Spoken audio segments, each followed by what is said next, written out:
This is the Broadmoor Technical Center, and it's home to over 150,000 parts that we stock to keep our customers' data centers up and running, from Alpha servers to Z series and everything in between.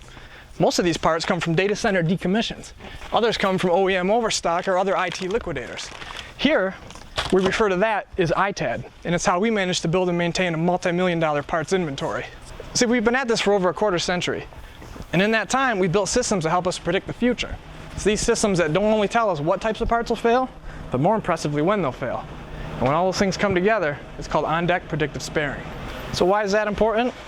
Well, it's important because it's these systems that tell us which parts we need to test so that you have them when you need them. See, it's up to this lab team here to test, update, and verify over 10,000 parts every single month. So when your engineer shows up with replacement parts, you know they're going to work. 10,000's a lot, but it's pretty easy when you think about it.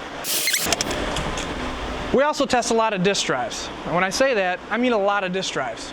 Using the latest NIST guidelines as our compass, we erase and verify over 50,000 disk drives every single year. And for those poor little fellas who we can't, well, those guys get physically destroyed before being melted down and sent off to a local metal recycler. Now, when our parts finally do make their way past our metaphorical finish line, they're put into our distribution center before being shipped out to one of our 50+ office locations nationwide. So they're ready to go even when your data center isn't.